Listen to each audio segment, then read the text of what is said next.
എല്ലാവർക്കും അറിയാവുന്ന ഒരു ലോക അക്രമി, അവൻ്റെ പേരാണ് അബൂജഹൽ. ആ അബൂജഹലിൻ്റെ മകൻ ഇക്രിമ, ആ ഇക്രിമ പരമാവധി അച്ഛനെ പോലെ തന്നെ നബി സല്ലല്ലാഹു അലൈഹി വസല്ലം തങ്ങളോട് കഠിന വിരോധം വെച്ച് ജീവിച്ചു. എന്തെല്ലാം അക്രമം ചെയ്യാൻ പറ്റുമോ അതൊക്കെ കഴിവിൻ്റെ പരമാവധി ചെയ്തുകൊണ്ട് ഇക്രിമത്ത് ജീവിച്ചു. അവസാനം നബി സല്ലല്ലാഹു അലൈഹി വസല്ലം തങ്ങളുടെ അധീനത്തിൽ മക്ക ശരീഫ് വന്നു. ആ സമയത്തും ഇക്രിമത്ത് നബി സല്ലല്ലാഹു അലൈഹി വസല്ലമയുടെ കഠിന ശത്രുതയിലാണ്. അദ്ദേഹം കഴിവിൻ്റെ പരമാവധി ചെറുത്തു നിൽക്കാനൊക്കെ നോക്കി, പക്ഷേ അവന് പിടിച്ചു നിൽക്കാൻ കഴിഞ്ഞില്ല. മക്ക ഫതഹിൻ്റെ സമയത്ത് പോലും അദ്ദേഹം ശത്രുതയിലും നബി തങ്ങളെ കൊല്ലാനുള്ള ശ്രമത്തിലുമായതിനാൽ അദ്ദേഹത്തെ പിടിക്കാനും അദ്ദേഹത്തെ ഇനി ജീവിക്കാൻ അനുവദിച്ചാൽ നബി തങ്ങൾക്ക് ഇവിടെ ജീവിക്കാൻ കഴിയില്ല എന്ന സാഹചര്യം വരെ ഉണ്ടായിട്ടുണ്ട്. അതും കഴിഞ്ഞിട്ട് പിന്നെ ഹന്തമ എന്ന് പറയുന്ന ഒരു സ്ഥലം, മക്കയുടെ സമീപത്തുള്ള ഒരു സ്ഥലമാണ്. അവിടെ വെച്ച് പോരാടാൻ നിൽക്കുകയാണ് ഖാലിദ് ഇബ്നുൽ വലീദ് റളിയല്ലാഹു അൻഹുവിനോട് ഈ ഇക്രിമത്ത്. അവസാനം ഖാലിദ് ഇബ്നുൽ വലീദ് റളിയല്ലാഹു അൻഹുവിന്റെ മുമ്പിൽ പിടിച്ചു നിൽക്കാൻ കഴിയാതെ ഇക്രിമത്ത് പരാജയപ്പെട്ട് മക്കയിൽ നിന്ന് യമനിലേക്ക് ഓടിപ്പോകാൻ വേണ്ടി പോയി. അങ്ങനെ പോയിട്ട് കപ്പലിൽ കയറി യമനിൽ പോകാൻ വേണ്ടി എവിടെ ഒരു ചെറിയ കപ്പൽ കിട്ടാനിരുന്ന് നോക്കി പോയതാ. സുബ്ഹാനല്ലാഹ്, അദ്ദേഹം ചെയ്ത അക്രമങ്ങൾ അവസാന നിമിഷത്തിലും അദ്ദേഹം മടങ്ങുന്നില്ല, അക്രമം നിർത്തുന്നില്ല, അദ്ദേഹത്തിൻ്റെ ശത്രുത നിർത്തുന്നില്ല. എന്തിന് ശത്രുത? ഹബീബ് നബി സല്ലല്ലാഹു അലൈഹി വസല്ലം തങ്ങൾ ജനങ്ങൾക്ക് ഗുണമുള്ളതല്ലാതെ പറഞ്ഞിട്ടുണ്ടോ? അവിടുന്ന് ഉപദേശിച്ച ഏതെങ്കിലും ഒരു കാര്യത്തിൽ വല്ല ദോഷവും ചൂണ്ടിക്കാണിക്കാൻ ഇന്ന് വരെ വല്ലവർക്കും കഴിഞ്ഞിട്ടുണ്ടോ? വെറുതെ വെക്കുന്ന ശത്രുതയാണ്. സുബ്ഹാനല്ലാഹ്. അങ്ങനെ ഇരിക്കുമ്പോൾ ഈ ഇക്രിമത്തിൻ്റെ ഭാര്യയുണ്ട്, ഉമ്മു ഹക്കീം എന്നാണ് അവരുടെ പേര്. അവര് മക്ക ഫതഹായപ്പോൾ ഇസ്ലാം സ്വീകരിച്ചിട്ടുള്ള മഹദിയാള്. പക്ഷേ ഭർത്താവ് അപ്പോഴും വഴിപ്പെട്ടിട്ടില്ല. ആ പെണ്ണ് അല്ലാഹുവിൻ്റെ റസൂലിൻ്റെ അടുത്ത് വരികയാണ്, വന്നിട്ട് ചോദിക്കുകയാണ്, ഇസ്ലാമിൽ വന്നിട്ടേ ഉള്ളൂ ആ പെണ്ണ്. ഉടനെ തന്നെ വന്നിട്ട് ചോദിക്കുകയാണ്, ഓ റസൂലേ, എൻ്റെ ഭർത്താവ് ഓടിപ്പോയിരിക്കുകയാണ്, മക്കയിലേക്ക് തിരിച്ചു വന്നാൽ അവിടുന്ന് മാപ്പ് കൊടുക്കുമോ? അദ്ദേഹത്തിന് വിസ കൊടുക്കുമോ? നിർഭയമായി ജീവിക്കാൻ അനുവദിക്കുമോ? വഖാഫ അൻ തഖ്തുലഹു, തങ്ങളെ പട്ടാളം അദ്ദേഹത്തെ കൊല്ലുമെന്ന പേടിയിൽ ഓടിപ്പോയിരിക്കുകയാണ്. അതുകൊണ്ട് ഞാനിപ്പോൾ ഇസ്ലാമിൽ ഇങ്ങ് വന്നിട്ടേ ഉള്ളൂ, ഞാനൊരു പെണ്ണുമാണ്, ഞാൻ തങ്ങളോട് റെക്കമെൻഡ് ചെയ്യാണ്, ഫഅമ്മിനു, എൻ്റെ ആ ഭർത്താവിന് ഓ നബിയേ തങ്ങളൊന്ന് അഭയം കൊടുക്കണേ. അയാളെ വിശ്വാസം മാറിയിട്ടില്ല, ശത്രുത നീങ്ങിയിട്ടില്ല, നബിതങ്ങൾ ഭരിക്കുന്ന നാട്ടിൽ നിൽക്കുന്നില്ല എന്നുള്ളതൊക്കെ പോയാളാണ്. ആ മനുഷ്യന് അഭയം കൊടുക്കുമെന്ന് ആ ഭാര്യ വന്ന് ചോദിക്കുന്നത്. നബിതങ്ങളെ റഹ്മത്താണ് നമ്മൾ കാണേണ്ടത്, നബിതങ്ങളെ കാരുണ്യമാണ് കാണേണ്ടത്. അവിടുന്ന് ഉടനെ പറയുന്നു, ഹുവ ആമിൻ, അദ്ദേഹം നിർഭയനാണ്, മക്കയിൽ വന്നോട്ടെ. സുബ്ഹാനല്ലാഹ്, വേറെ ഒന്നും പറഞ്ഞില്ല. നീ ഇന്നലെ ഇങ്ങ് വന്നിട്ടല്ലേ ഉള്ളൂ, റെക്കമെൻഡ് കൊണ്ടാ വരുന്നതെന്ന് ചോദിച്ചില്ല. അതുപോലെ അവനിവിടെ വന്നാൽ എന്താ ചെയ്യുക, അങ്ങനത്തെ ഒരു ചോദ്യമില്ല. ഒറ്റ വാക്കിൽ മറുപടിയാണ്, ഹുവ ആമിനുൻ, അവൻ നിർഭയനാണ്. ഉടനെ തന്നെ ഉമ്മു ഹക്കീം വളരെ യാത്ര ചെയ്ത് എങ്ങനെയെല്ലാമോ ഭർത്താവിനെ പോയി പിടിച്ചു. കണ്ടെത്തിയപ്പോൾ നോക്കുമ്പോൾ കപ്പലിൽ കയറാൻ പോവുകയാണ്. സുബ്ഹാനല്ലാഹ്, യമനിലേക്ക് പോകാനാണ്. അവിടുന്ന് വിളിക്കുകയാണ്, ഉമ്മു ഹക്കീം യബ്ന അമ്മി, അവർ തമ്മിൽ അതാ എളാപ്പ മൂത്താപ്പാൻ്റെ മക്കളുമാണ്. യബ്ന അമ്മി, എന്ന് പറഞ്ഞ് വിളിച്ചിട്ട് പറയാണ് ഖദ് ജീതുക മിൻ ഇൻദി ഔസലിന്നാസ്, ഞാൻ നിങ്ങളുടെ അടുക്കലേക്ക് വരുന്നത് ജനങ്ങളിൽ ഏറ്റവും നല്ല ബന്ധം ചേർക്കുന്ന ആളിൽ നിന്നാണ്. അബറിന്നാസ്, ജനങ്ങളിൽ ഏറ്റവും ഗുണം ചെയ്യുന്ന ആളിൽ നിന്നാണ്. ഖൈറിന്നാസ്, ജനങ്ങളിൽ ഏറ്റവും ഉത്തമരുടെ അടുക്കൽ വെച്ചാണ്. ലാ തുഹ്ലിക് നഫ്സക, നിങ്ങളെ ശരീരം നശിപ്പിക്കണ്ട. ഇന്നിസ്തഗ്മൻതു ലക മുഹമ്മദൻ സ്വല്ലല്ലാഹു അലൈഹി വസല്ലം, ഞാൻ അള്ളാന്റെ റസൂലിനോട് നിങ്ങൾക്ക് വേണ്ടി അഭയം വാങ്ങിയിട്ടുണ്ട്. അപ്പൊ ഈ കിരിമത്തിന്റെ ചോദ്യം, അന്തി ഫഅൽതി ഹാദാ, നീ അത് ചെയ്തിട്ടുണ്ടോ? അവള് പറഞ്ഞു അതെ. എന്നാൽ ഈ കിരിമത്ത് ആ സമയത്ത് ഒട്ടാകെ കുടുങ്ങിയ സമയമാണ്. പോകാനിറങ്ങിയത് എവിടേക്കാ? യമനിലേക്കാണ്. യമനിലുള്ള മുഴുവൻ ആളും ഇസ്ലാം മതം സ്വീകരിച്ച് മുസ്ലിമീങ്ങളായിട്ടുണ്ട്. അവിടത്തേക്കാ പോകേണ്ടത്. ഇങ്ങോട്ട് നോക്കിയാൽ അവിടെയും രക്ഷയില്ല, അങ്ങോട്ട് നോക്കിയാൽ അവിടെയും രക്ഷയില്ല, ഒരു സ്ഥലത്തും രക്ഷയില്ലാത്ത സമയമാണല്ലോ.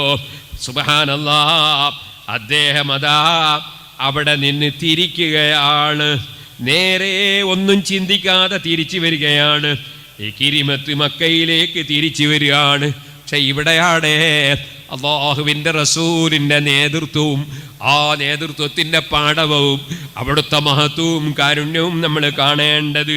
ഈ കിരിമത്ത് തിരിച്ചു വരുന്നതിന് മുമ്പ് അഭയം കൊടുത്ത് ആ പെണ്ണ് അഭയവുമായി പോയപ്പോ സഹാബത്തിനോട് നബി തങ്ങൾ പറയുന്ന വാക്കുകൾക്കണോ നിങ്ങൾക്ക്? യഅ്തീകും ഇക്രിമത്തു ഇബ്നു അബീ ജഹൽ, അബൂജഹലിൻ്റെ മോനെ ഇക്രിമത്ത്, അച്ഛനെക്കാളും അല്ലെങ്കിൽ അച്ഛനെ പോലെ നമ്മളെ വല്ലാതെ ശല്യം ചെയ്ത ആളാണെന്ന് സഹാബത്തിന് അറിയാമല്ലോ. അബൂജഹലിൻ്റെ മകൻ ഇക്രിമത്ത് നിങ്ങളെടുത്ത് വരും. മുഅ്മിനൻ മുഹാജിറാ, അദ്ദേഹം അതാ മുഅ്മിനും മുഹാജിറുമായിട്ട് വരും. നബി തങ്ങളങ്ങ് പറയാണ്, ഫലാ തസുബ്ബൂ അബാ, അപ്പൊ നിങ്ങൾ അദ്ദേഹത്തിൻ്റെ അച്ഛനെ കുറ്റം പറയരുതേ, അച്ഛനെ ചീത്ത വിളിക്കരുതേ, അബൂജഹലിനെ ചീത്ത പറയരുതേ. എന്തേ കാരണം? ഫഇന്ന സബ്ബൽ മയ്യിത് യുദിൽ ഹയ്യ, മരിച്ചുപോയ അച്ഛനെ കുറ്റം പറയുമ്പോ ജീവിച്ചിരിക്കുന്നവരെ മനസ്സിന് വിഷമമുണ്ടാകും, സ്വാഭാവികമല്ലേ. മക്കളെ മനസ്സിന് വിഷമമുണ്ടാവില്ലേ? അതുപോലെ കുടുംബക്കാരെ മനസ്സിൽ വിഷമമുണ്ടാവില്ലേ? അതുകൊണ്ട് പറയാണ്ട് ജീവിച്ചിരിക്കുന്നവരെ അത് പ്രയാസപ്പെടുത്തും. വലായബുലുൽ മയ്യിത, എന്നാ പിന്നെ അബൂജഹലിനെ ചീത്ത പറഞ്ഞാൽ അതങ്ങനെ തന്നെ അബൂജഹലിന്റെ ഹദ്റത്തിലെത്തിയിട്ട് അയാൾ കേൾക്കുവോ? അതൊട്ട് കേൾക്കുകയില്ല, അവനത് കേൾക്കുകയില്ല. ഇവിടെയുള്ള ആൾക്ക് ബുദ്ധിമുട്ടുമായി എന്നല്ലാതെ ഒരു ഫലവും അതുകൊണ്ട് കിട്ടൂലല്ലോ. അതുകൊണ്ട് നിങ്ങൾ അബൂജഹലിനെ ചീത്ത വിളിക്കരുതേ, ചീത്ത പറയരുതേ. ഇങ്ങനെ ഒരു സ്വഭാവം ആരാണ് അബൂജഹൽ എന്നറിയില്ലേ? ബദറിൽ റസൂലുള്ളാഹിന്റെ തലയെടുക്കാൻ വന്നവനാണ്. പക്ഷേ അവന്റെ തല ബദറിൽ വെച്ച് വെട്ടുമ്പോ തല കുറച്ച് നീട്ടി മുറിച്ചോ മുഹമ്മദ് കണ്ട് പേടിക്കട്ടെ എന്ന് പറഞ്ഞ ഫിറഔനാണത്. എന്നിട്ടും അള്ളാന്റെ റസൂല് പറയാണ്, അവനെ നിങ്ങൾ ചീത്ത വിളിക്കണ്ട. റസൂൽ സല്ലല്ലാഹു അലൈഹി വസല്ലമ തങ്ങളുടെ ഉപദേശം സ്വീകരിച്ച സഹാബത്ത് ഇങ്ങനെ ഇരിക്കുമ്പോ അതാ ഇക്രിമത്ത് വരുന്നു. അയാൾ ഇപ്പോഴും മുസ്ലിമായിട്ടില്ല കേട്ടോ. അല്ലാഹുവിന്റെ റസൂൽ ദൂരെ നിന്ന് ഇക്രിമത്തിനെ കാണുകയാണ്.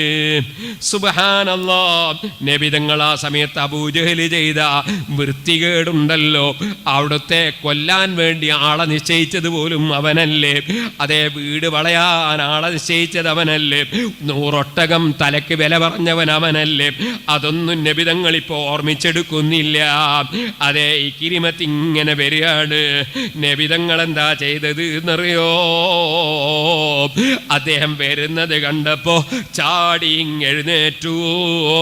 ലഖദ് വസബ റസൂലുള്ളാഹി സ്വല്ലല്ലാഹു അലൈഹി വസല്ലമ ഇലാ ഇക്രിമത വമാ അലൈഹി റിദാഉൻ ഫറഹം ബിഹി. ഇക്രിമത്തിന്റെ വരവ് കണ്ടപ്പോ സന്തോഷാധിക്യത്താൽ നബി തങ്ങൾ എഴുന്നേറ്റു. വരുന്ന ഇക്രിമത്ത് കാണുന്നത് നബി തങ്ങളുടെ സ്വീകരണമാണ്. അപ്പോഴും മുസ്ലിമായിട്ടില്ല. ഇക്രിമത്ത് വന്ന് നബി തങ്ങളെ മുന്നിലിരിക്കുകയാണ്. എന്നിട്ട് ചോദിക്കുന്നു, യാ മുഹമ്മദ്, ഓ മുഹമ്മദേ, ചില കാര്യങ്ങൾ ചോദിച്ചു, അതിൽ ചില മുഅ്ജിസത്തുകൾ ചോദിച്ചതുണ്ട്. അത് ഞാൻ മുമ്പ് മുമ്പ് ഇവിടെ പ്രസംഗിക്കുമ്പോൾ പറഞ്ഞിട്ടുണ്ട്, അതിലേക്ക് ഇപ്പൊ കടക്കുന്നില്ല. നബി തങ്ങളോട് ചോദിക്കുന്നേ, ഓ മുഹമ്മദേ, ഇതാ എൻ്റെ ഈ ഭാര്യയുണ്ടല്ലോ, അഖ്ബറത്തിനി ബിഅന്നക അമ്മൻതനി, എൻ്റെ ഭാര്യ ഈ പെണ്ണ് പറഞ്ഞു നിങ്ങൾ എനിക്ക് അഭയം തന്നിട്ടുണ്ടെന്ന് പറഞ്ഞു, ശരിയാണോ? അപ്പൊ റസൂലുള്ള ഒരു വിശദീകരണത്തിനും പോകാതെ, ഒരു നിബന്ധനയും പറയാതെ ഒറ്റ വാക്കിൽ മറുപടി, സദഖത്ത്, ആ ഉമ്മു ഹക്മി പറഞ്ഞത് നേരാണ്, ഫഅൻത ആമിനുൻ, നീ നിർഭയനാണ്. പിന്നെ ഒന്നും പറയാനില്ലല്ലോ. പിന്നത്തെ ചോദ്യം, ഇലാമത്തദു യാ മുഹമ്മദ്, മുഹമ്മദേ നിങ്ങൾ ഏതാശയത്തിലേക്കാ ക്ഷണിക്കുന്നത്?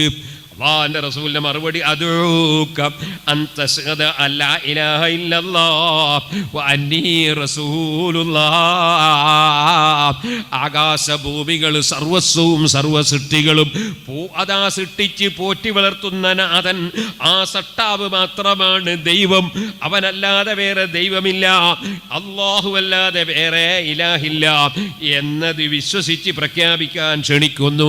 വ അന്നീ റസൂലുള്ളാഹ്, ഞാനൊരു സാധാരണക്കാരനല്ല, അല്ല പറഞ്ഞേച്ച ആളാണ്. 5 നേരം നിസ്കാരം വേണം. നിന്റെ ധനം നിനക്ക് മാത്രം തിന്നാനുള്ളതല്ല, പാവപ്പെട്ടവർക്ക് കൊടുക്കേണ്ട അവകാശം സക്കാത്ത് കൊടുക്കണം. കുടുംബ ബന്ധം ചേർക്കണം, മദ്യപിക്കാതിരിക്കണം, അക്രമിക്കരുത്, ആരെയും ചീത്ത വിളിക്കരുത്, ആരോടും മുസ്ലിമിനോടും അമുസ്ലിമിനോടും കള്ളം പറയരുത്, ആരോടും വാക്ക് ലംഘിക്കരുത്, ആരോടും കരാർ ലംഘിക്കരുത്, ആരെയും ഇൻസൾട്ട് ആക്കരുത്. അങ്ങനെയല്ലേ ഇസ്ലാം. അത്തരത്തിലുള്ള കുറെ കാര്യങ്ങൾ പറഞ്ഞു കൊടുക്കുകയാണ്.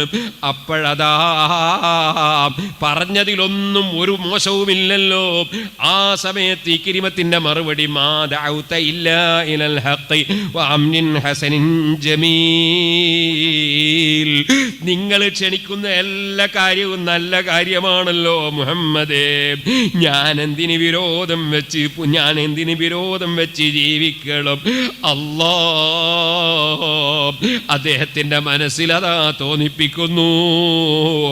അദ്ദേഹം പറയുന്നു, അന്ത അസ്ദഖുനാ ഹദീസൻ, നിങ്ങളല്ലേ ഞങ്ങളിൽ ഏറ്റവും സത്യം പറയുന്നവർ, അബറുനാ ബിർറൻ, ഏറ്റവും ഗുണം ചെയ്യുന്നവർ, ഫഇന്നീ അശ്ഹദു അല്ലാ ഇലാഹ ഇല്ലല്ലാഹ് വ അശ്ഹദു അന്ന മുഹമ്മദൻ അബ്ദുല്ലാഹി വറസൂലുഹു. ഇക്രിമത്ത് ഇബ്നു അബീ ജഹൽ റളിയല്ലാഹു അൻഹു